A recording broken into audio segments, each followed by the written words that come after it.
Map number 2 just about ready to begin. The agent selection, kicking off here as Envy tries to close out the series 2-0. Gen.G looking for a clap back after losing map number 1. This is Gen.G's map pick. Van Silly, any surprises here? I've asked you all day with the agent selection. This continues to be no surprise, right? Nothing really changes from both of these teams so far. The Astra came out of the rotation. Now they're putting back the Omen in there. Kusta playing it as well. So you actually like the fact that Gen.G, not only have they went into double initiator, but you also see a deeper agent pool for a lot of these players right now for this Gen.G side. So you got to commend MCE of what he's putting behind for the work for Gen.G. But at the same time, you got to give it to my boy Mike's HG as well. That's currently helping out Envy at the same time too. And you see how the agent comp also changes a lot for the defender side. What I liked about Envy as well is not only do you have the IGL from FNS, you have Coach from Mike's HD, but you also have Marv, a potential other player that's coming in right now that could be a secondary caller right now for Envy in a map like, or a game like Valorant that necessitates a lot of communication for a team, and for FNS just focus on his part of the map, and maybe Marv focusing on his side of the map can definitely help a lot into the chemistry of the team as well. But with that said, the pistol round is underway, and Envy are looking to qualify into this one, and Gen.G is looking to move this to a third map. And look how we're looking to push aggressively for Envy on this mid side to start. I love this look from Envy. The confidence to do this. There's a massive counter flash coming out and a return fire of the counter flash. Mikhail around the corner, burst fire and shots coming out, but it's not good enough. That'll be the Viper going down. Mummy's really trapped in a tight spot. Goes for the heal, but can't let it finish. Got Crashy's coming in from spawn. The flash goes over his head. The dink right on the money with the burst fire, but it's not enough damage dealt to Sean. Envy finally lose a pistol round after winning every one today that they've played in. And this is not the one you want them to lose. Gen.G looking solid. It was an important one for even Gen.G to win, so this is a great start on their side. Just the amount of sheer timing and utility on both ends that it just ends up being Gen.G on top of it, right? Because we saw the paint shells that were thrown from Victor before he died, but the paranoia from Marv coming in from Market, blinding too. It was just a nice display of trades across the board where finally the right-click's pulse range was more in favor of Gen.G than it was for Envy. And this is what I'm talking about. The amount of times that Sean's got to work down towards his showers. He did on pistol, does it on second round. We're trying to paranoia peak. It's good for at least one on each side, but they're still trying to rush Sean right now, and now Envy takes the upper hand. That's pretty big early on. A lot of damage being dealt. Snakebite, but he goes right on through. Not sure I like that play, as that's a brutal amount of damage to kind of just gobble up. The spike is down short, but look at the position. Distance is the name of the game, as Nature wants nothing to do with that close range fight. Solid second round coming in from Envy despite the round loss, doing pretty heavy damage to Gen.G's money. It definitely did hurt a lot, right? So at least they got the round in for Gen.G. There's still going to be some economy coming in on their side too. But Envy is going to try to come in right now with a full rifle round. And even with this bonus that you have for Gen.G, it's still pretty low. You have 3 Sheriffs right now and 2 Spectres, so you're expecting for them to work together as a group right now. So Sean's still going to continue to play this shower side just to keep the defenders busy, like I mentioned before, on that A side. But now having a second initiator to try to throw that recon dart and owl drone into B is going to help for these close range battles. I like that a little bit. I like the aggressive look, the confident play to peek on that. The double swing could have produced greater success, as it's a 2-2 trade. Drone gets flashed and naded, so Crashies can't really see much nor do much with it. And they'll go ahead and grab orb control as on long as well. Sean now has the Seekers available. Seeker's going to come out, give away that close position. As he tries to retreat, can't tell if he got hit by it. FNS dodges, not a bullet, but a large gelatinous orb. They'll fall back as they give up site control, at least to a certain degree. Sean continuing that press, that fight towards elbow. Yeah, it's a utility battle just to try to force him out, but on this 2v2, this big teleportation that comes out from Kusa to be able to plant towards the A side. I like that Sean stayed back just for a bit to see if he could catch a rotation out, but the thing is, they could potentially let this plant go down, but Mummy's going for the fight. Sean didn't go showers, decides to go short. Spots one. Bullets coming through the wall aren't good enough. He still has a flash as well. 13 seconds left. They have no choice but to go for the plant. And Crashies knows it, wants to get in there quick. Try and neutralize the planter. Doesn't get there fast enough, but look at the damage currently. The HP is so low. Shock dart, no, it's a recon dart coming out around the corner. That'll give away the position. Kusta tries to change up the angle, moving back towards short, but can't fool Crashies. He comes up big with the clutch, and it's the first round on the scoreboard for Envy. Yeah, that's what I was going to say. Like, they could, for Envy, they could let the spike go down and then play the retake and wait for that recon to come back for Crashies. But the fact that Mummy was already committed towards the APC is not a bad play either. You're trying to run that clock down, trying to keep things busy for Gen.G, where they can't really set up on a post plan. And Crashies definitely, like I said before on that map versus Under Thieves, you can't count this guy out on the clutch. So he's going to be able to use the utility right, know where Kusta is going to be running away from, where Kusta is going to be running away from, and win that fight in the end. So Envy winning an important round. They're going to be on a lower buy here into this round, so Gen.G has a chance to turn it over again. But now you have the Viper set up here on the A side. Look how that wall is different, actually, for the defense of FNS, because usually you have the wall go across the APC as well, but they just want to focus simply on showers with this toxic screen. And 3 players there, too, on top of that. And that's a little interesting. Because they don't really have much of a presence towards short currently. Yeah. Now they do obviously have Omen, who's there able to potentially switch this off, but that's what they were waiting for, the paranoia to lead them in. It was a lot of effort for 1 kill, if we're being honest. They did spend quite a bit of utility. The paranoia comes in, but the wall is up first. That's a big play. Snakebite going around the corner. That'll drop Crashies into an awkward position. Mummy has to pop off from the corner, and he does. Mummy's going to get 2, go for the heal as well. Recon Dart will give away the position of a player backside if they peek past that smoke, but it's not going to happen. So now there's 1 trapped inside Hookah. The Shock Dart will go out, but it's not even enough to damage Mummy, weak enough to lose the duel against Sean. Good round coming in from Envy. Only 1 player lost, and it was in showers early on. I'm actually not opposed to that wall that FNS actually placed, right? When we said that it usually crosses over the APC. Right. Because I feel that with 3 players setting up at the entrance of the showers, they throw that same type of style that actually Nature and Chemicals used to do a lot when they were playing for Immortals back then. Paranoia and peek inside. And the fact that you fight back towards showers, you leave an opening for you to be able to retake into the site, and you can't really play with the toxic screen up, so you have a 3-player swing back towards short A. So eventually you just try to play for that retake from those extremities, from the defender rotate and also from showers. So it seems to be a good idea. We just want to see how it pans out in the long run to see if it's really the play with the toxic screen that you want to have here for FNS. Kusta playing slow on this one-way. I don't think has any idea FNS is here, and FNS just plays that one so perfect and patiently. And FNS is actually going to retreat inside the Poison Cloud. The paranoia goes out. It doesn't blind, but it doesn't matter. The distance fight between rifle and pistol going the other direction. Nice shot coming out from Sean. Armed was a little bit vulnerable from stepping inside the poison, but it didn't matter. It's a shot straight to the skull.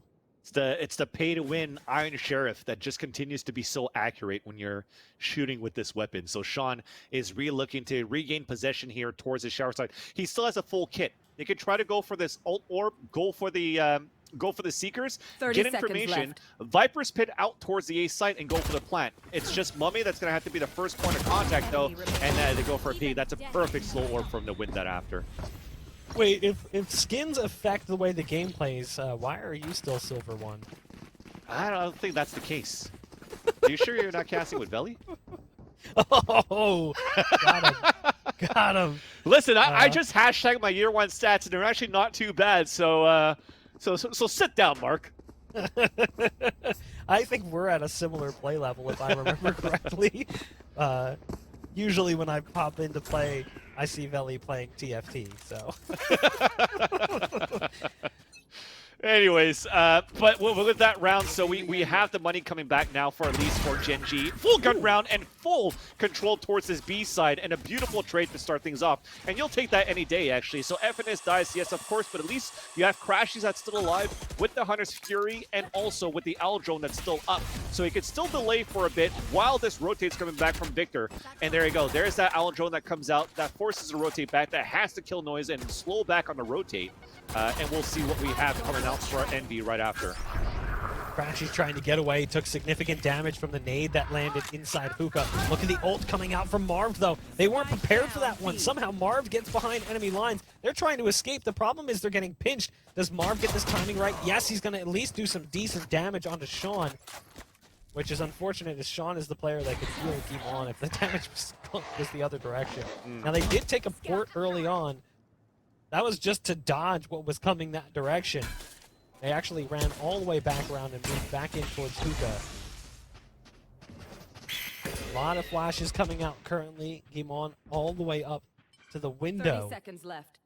They might still TP after this as well. So if they TP, this is why you actually do have Victor still holding out towards his short side. No more utility for the attackers too. They just have to walk in. Now you're committed towards this B site. Yeah, so tough. Oh, this is actually big. That's a huge kill. That gives them enough time to at least guarantee the plant. Now, obviously, Mikhail is not in a great spot given that both players are out here, but he actually had an isolating angle. He had an opportunity to fight 1v1 against both players. Just wasn't quite ready for Victor's position. You can see the aim kind of got punched all over the place. 4 rounds now for Envy, but a promising look for a moment there for Gen.G after it started out real rocky. Yeah, Michael's in a tough spot on a 2v1. It could have worked, but it's just that recon dart that came out and pulsed him twice. So while the aim was shaky, he had to break the recon dart, trying to reassess when Victor's going to jump out. Because he heard the teleporter, he knew that the window of opportunity to try to escape back towards long B was closing quite fast. So with that, unfortunately, it's that scenario again for Gen.G, like we've seen on the first half of Haven, where they buy a gun round, they go back to an eco, they go back to an eco. They have to find a way to potentially change things around by winning this eco here, but it's going to be very difficult right now with this Viper's Pit, although still very doable, because like I said, you now have double initiator. You can recon Owl Drone and also Trailblazer in here, and allow, even with GMD on top of that, to go for Satchel Charges kills through the Viper's Pit and make things work. Thing is, for Envy, he actually has 3 players, 2 others supporting from them behind. So if FNS dies, you have 2 other players right behind to trade right after. This will be incredibly difficult. As they go for a paranoia, there's not really much they can do. And look at the back end of the play. We see the flank coming through from Victor. He'll catch Kimon while he's still waiting for his HP to recover from the ult. There's a nice nade coming out as well. They're going to flush entirely into Victor, who's now found 3 ghosts for a fresh mag. Wasn't prepared for the target that was around the corner. Sean goes the opposite direction, decides to go through Wishbone. You see the ping was already called out by Crash. He knew that Sean was coming from that direction. The 5-2 lead for Envy. Gen.G got stomped out pretty aggressively there on the attempt to take short control. Yeah, and you saw the idea coming out at the same time, because that Owl Drone and Trailblazer did come out into the Viper's Pit, but they couldn't find FNS. And not only that, when you have the paranoia that's thrown out from Kusta, you're hoping to catch somebody in there, but that doesn't allow to get the showstopper in. So the save round that they have doesn't work out in their favor, but at least for Gen.G, they have 4 ults to work with into this round. Still a res available for Mummy, and they're going back to a similar pistol round where they're just walking down towards short. At least 1 body less. They know that there's a Viper close, and that's Nature trying to fall back.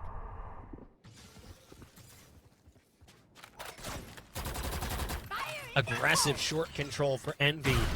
But there's the ult coming out. The rocket goes a long range, but it's not successful.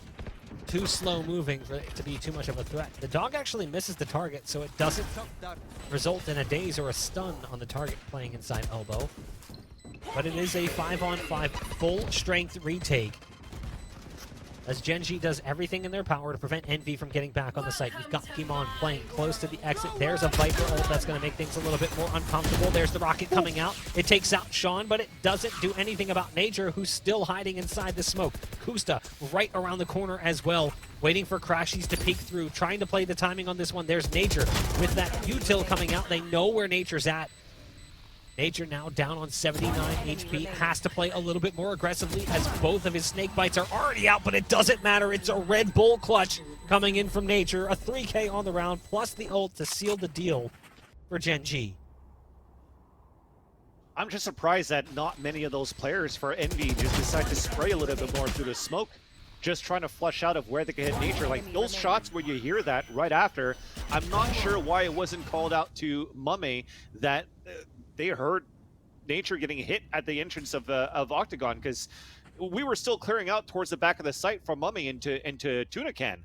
So a little bit of miscommunication there at the same time, where I feel like some lucky sprays through this Viper Cloud, or this Viper's Pit, sorry, especially with Phantoms, could have resulted in potentially a kill.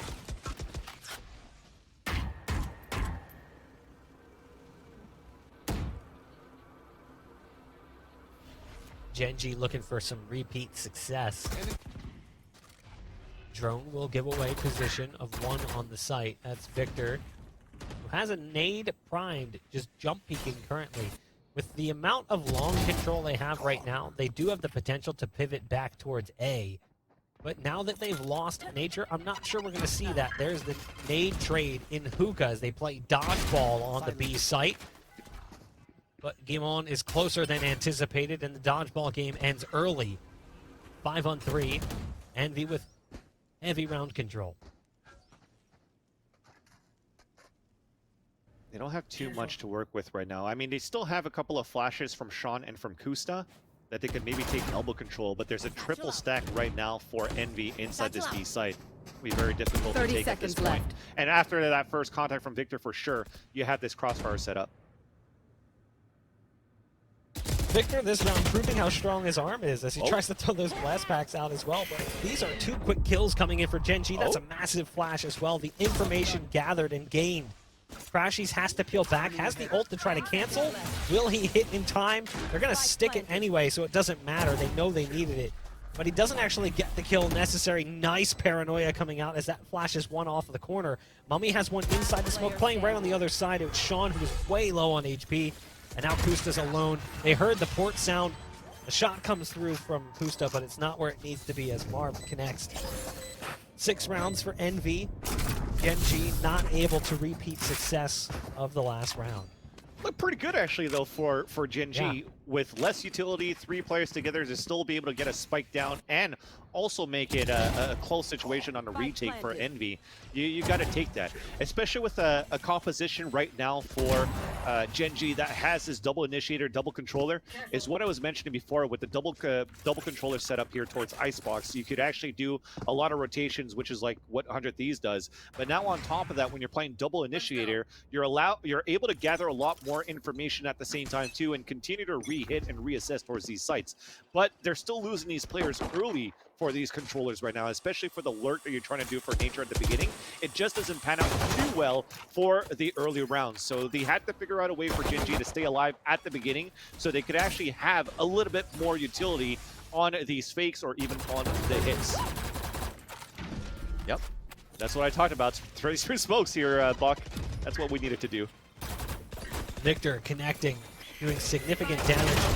They're not even prepared for the flank, and it doesn't even matter anyway. Marv was taking his time to come through. It's a flawless round for Envy.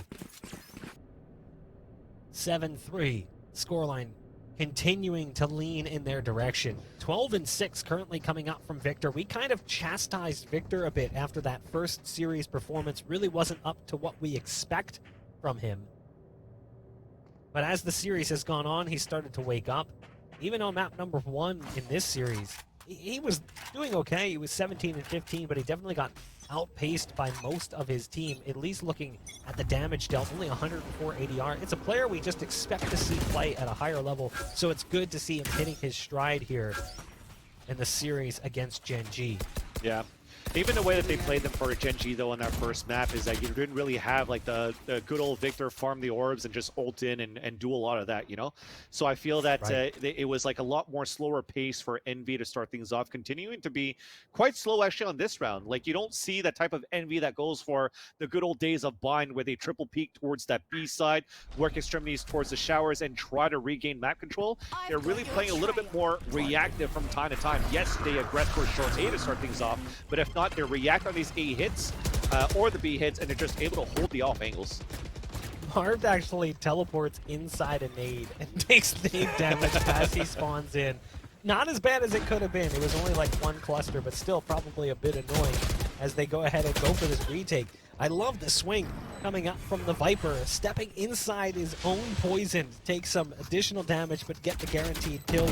Crashies, spamming down Mikhail, and at that point, they're going to go ahead and stick the spike. They try at least. They're going to have to pull off and go halfway. Mommy fakes it just by staying crouched in front of the spike. And it's another round on the board. Envy just continues to pile them on. That's round number 11. When we take a look at the timeline here between rounds, we'll get to see just how this half is shaped up. Gen.G won the pistol in the second round. They've only won one round since then, and it was on the Viper ult on B. Yeah. So like Nature had to get a 3K and ult B in order for them to take a round. Definitely, and this is, I guess, at some point familiar territory for Gen.G, having a fight from behind again, but also a team that's able to make that comeback. But so far, it seems to be pretty dominant for Envy on the defender side first.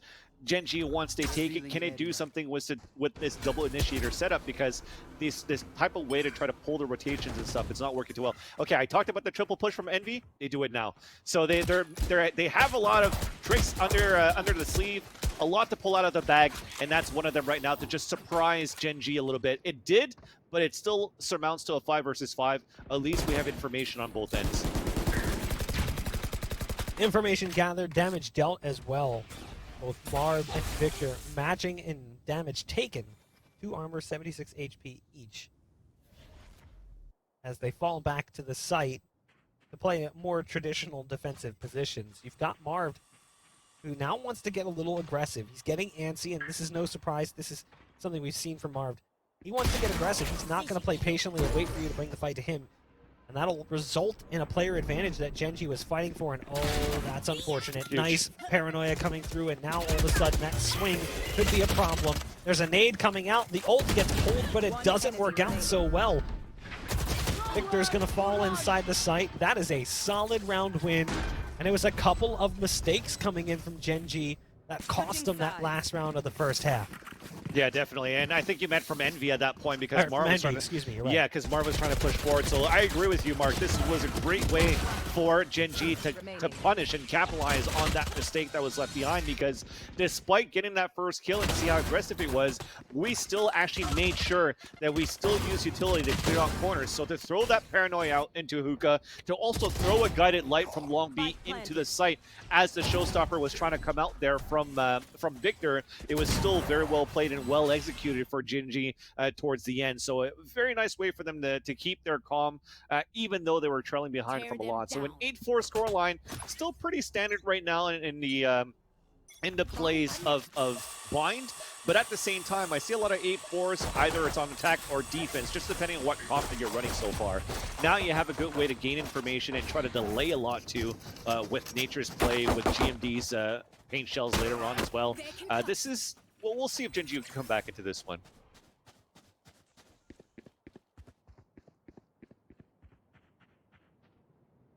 We've talked about pistol round success for Envy. This is the first pistol round that we saw them lose today, was in the first half of this map. We'll see if they can continue where they left off prior to that, though. Wow. Kusta getting flushed out of position. Nade came out. But looking at what's happened thus far, this is a pretty quiet round. We're at the 48-second mark, and minimal damage has been dealt. You know, Marv's armor's been scratched up. He's down to 92 HP. But this is probably the most patient pistol round we've seen in a while. 35 seconds. They still haven't gained any semblance of control. They're trying to move past the Viper util, and it's costing them HP as they run through. Another wall is up. Sean's on site getting shot from both angles. NV gains site control. They're going to go ahead and get that spike planted. Oh, he's sticking out. They're trying so hard as Mummy is taking shots to the posterior, but it's not going to do enough damage to stop him from planting the spike. Well, nice shock darts at least. We have still a bit of no utility actually left. Okay, the recon dart just came out. This is going to be huge right now. They're going to have to jump out, and as soon as the poison cloud is done, and here it comes, but a perfect crossfire set up for NV, unfortunately, there. And it's going to be, you know what, a 4 pistol round so far, or should I say 4 maps, so 8, 2, 4, 6, 8. I had to count in my fingers online. So they were able to get 7 out of 8, exactly. Yeah. So not too bad here for NV overall today. Never do math on air. You know what? I was just counting the total before. I was like, how many matches did they play? So at least I counted right. Nonetheless, looking at the buy though coming in from Gen.G, no force. That's where NV has struggled. But remember, like on map 1, they almost lost just a straight up pistol round against Gen.G. So this is not a guaranteed win for NV at all. And like, this is a stacker again, right? So they're gambling towards the A side. If they could crossfire or get a little bit of aggress or control towards the shower side, yes, they could pick up a couple of weapons. If they force NV to run back towards that B side, well, at least Nature's there to pull up walls and delay even more. So it's a great start so far for our kill, but at least Marv is out there to just trade out the rest.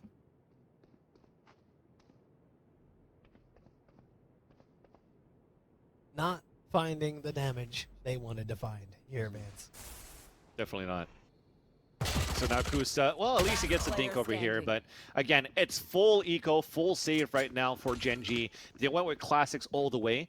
I thought you might want to play a little bit more passively with the crossfire onto the A site, because you're still playing bind, right? So if the rotate goes back towards the A side after you get a couple of kills, you could still teleport across after picking up the weapons and still make it very difficult on a pulse plant against your opponents.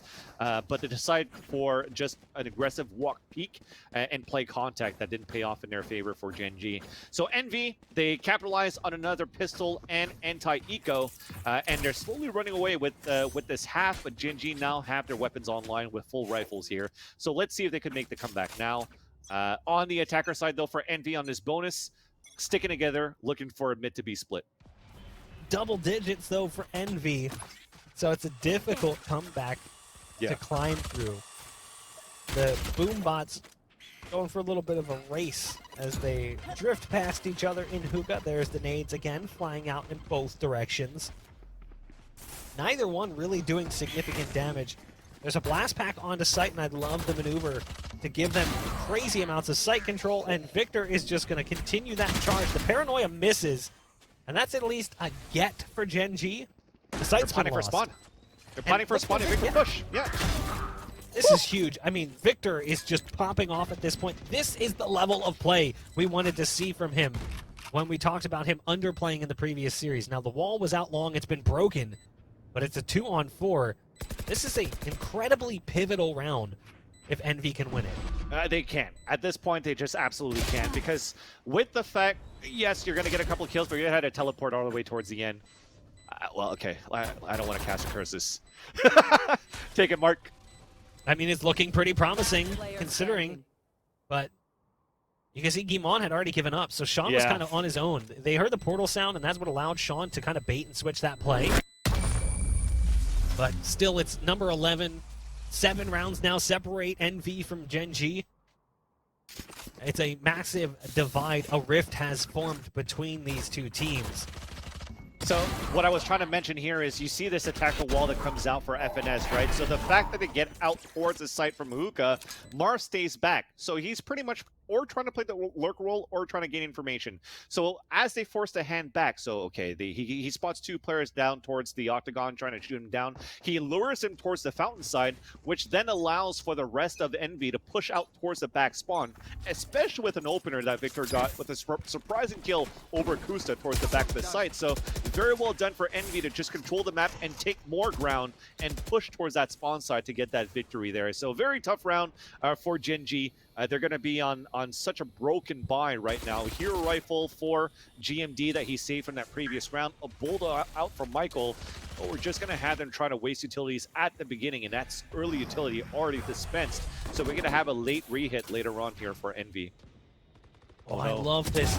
I love this. Marv He goes for the shadow step past the snake bite that's on the ground. So he avoids the damage from the Viper util and gets free kills, and now he's in heaven. They have no idea what he's doing. He's a snake in the grass, and he's slithered past the defense. The flash is perfect from Sean, and yet again, Sean is in a clutch position. We've seen him there so many times before, but it's a 1v3 with 46 health. A slow orb lands on top of his path as soon as he goes for the peek.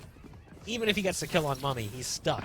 So he just has to hold his ground, and it was unlikely that it was going to work out for him in the end. 12-4, NV 1 round away from moving on in the tournament and also qualifying for the Challengers Finals coming up in August.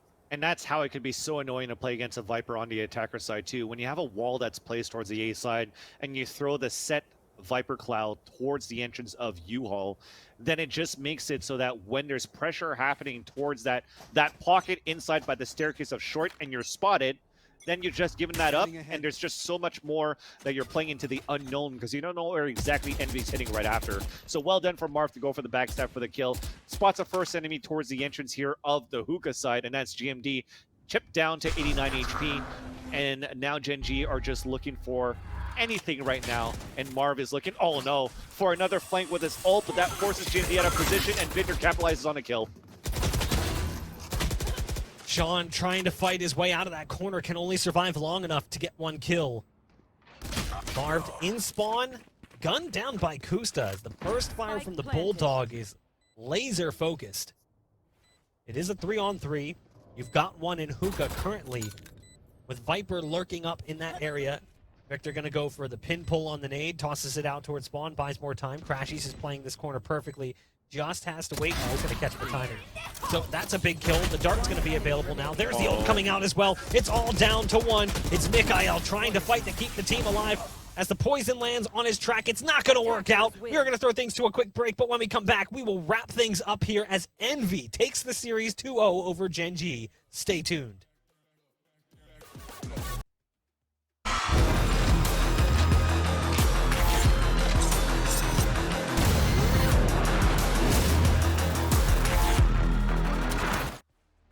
Congratulations to Envy and commiserations to Gen.G as Envy qualifies for Challengers playoffs, but Gen.G is sent packing. They'll have to fight their way through the next Challengers stage, but there's still more play to come from the players that have already qualified. Taking a look at the replays from that last map, man, silly, it felt like in general the series was just so heavily in favor of Envy. When you looked at the map pool, you looked at the players as well, it seemed like Envy on paper should win, and sure enough they do. Yeah, you're just looking at how Envy played towards the defender side. Usually you know Envy for like the extremity plays, but they really did a good job to lock down Sean on that shower side with the triple hold almost for like 2-3 rounds. And once in a while they'll work back towards his mid side and even get a flank from even short side that just catches Gen.G off guard. So despite when you actually have 2 initiators and 2 controllers and you still have players that are able to push against you, there's something that there might be a little bit of a gap in terms of how you're setting things up here for Gen.G. Unfortunate for that because, like I said, I've always seen Gen.G being pretty strong on a map like Bind, but against a team like Envy, they'll just have to refocus and go again next time. And look at the difference between the two teams there too. 12.7k versus 8.5k. A massive difference in headshot percentage, frag wins, objective wins. I mean, they didn't even win a round by objective on the side of Gen.G. They won pistol in the round that followed. They won 2 regular rounds. That's it. Gen.G just got stomped out by Envy. And finally, the sleeping giant waits. Victor stepping up big in that second map. 332 combat score, 19 kills, 1.9 KD. The KD wasn't even that healthy when you look at the rest of the team, considering Crashies was at 3.2. Dude just didn't die. Victor took a little bit more risk, I think, which resulted in a lot more damage dealt. Oh, definitely. And even at the same time, what I've noticed from Envy is that I didn't see a lot of that operator coming out of a Sage. So no Sage operator, but the fact that Mummy was playing that a lot towards that shower side, again, just due to the fact that they had a lot of control towards that shower side, that if they force to rotate back from Gen.G up back towards B, then walls, slow orbs, there's a so much to actually hold them back, and which is why you have that Sage coming back. So it wasn't really for the pulse plants or the wall up for the plants. It was more for like delaying on their defender's side to take the advantage of the rounds in their favor, and Envy just played that perfectly.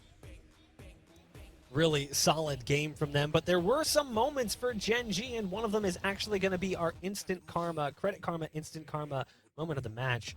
And we'll take a look at that in just a second. It was Gen.G, and are you really surprised of who it's going to be? It's going to be Sean, who was playing so well for Gen.G in that Skyroll. Look at this ult come through. The Seekers actually got 2 players on the site. I didn't even see it until just now. FNS is running so hard in sight, trying to get away. As a result, they can't help the player who is in hell. That isolates a 2-on-1, and then they get the easy kill on the Opper. It's an incredible play from Sean. It's just the single click of a button. That's some massive karma generated in his direction. But they still don't win the map. They end up losing the series as well.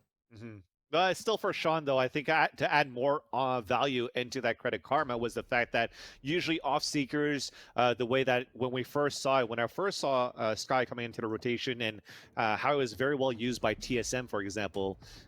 Man, it hurts my heart to talk about TSM, but when you actually throw the Seekers and run right behind it, right, and just to try to find your opponents following the Seekers and just trade through that, well, what he did instead of jumping out and sacrificing himself is to continue with a flash, a guided light to follow behind the Seekers and not only hit their opponents, but also flash their opponents to allow his teammates to get the last kills. Was very well done on his end for the credit karma play from Sean. What's up, buddy? Well, we also have an Aim Lab flick of the day, and we'll take a peek at that one. It's coming from earlier in the day in our series between Envy and 100 Thieves. 100 Thieves punched their ticket, and they made it into the upper finals, but it was just Ethan popping off. Ethan really performed well in the series. It was Ethan and Steel. It's interesting, like the players we expected to highlight, they weren't really doing as much. Ethan and Steel were the ones that stepped up. And we saw Ethan do this more than once. Big 3K here to help cement their position in that first map. They ended up taking the series 2-0 over Envy, but Envy did end up qualifying in the end, so it works out for both teams. They end up both making it through and qualifying for Challengers playoffs coming up in August. Any thoughts before we close out the day, Vansili? I see you've got the dog back. Maybe he wants to say something. Yeah, he's like, oh, really good matches that we had so far. Actually, we have another great match that's continuing because Sentinels and KCP actually just started onto the other stream. So that's going to be a very nice matchup. Can KCP continue this Cinderella run, the Cinderella story, and upset Sentinels to actually qualify themselves? That's the last matchup going on live right now to see our 4th team making it to the NA Regionals. And you can catch that action over on Nerd Street 2. It's twitch.tv/Nerd Street 2. It's currently 10-7, and we will host the stream as soon as we are done here. So with that, we will go ahead and throw things to a close. We do have more games going live tomorrow here on the main stream. The B stream will die after today as we see teams fight for the prize money and seeding in tomorrow's matches and Sundays as well. Thank you so much for joining us, guys, and we hope to see you tomorrow.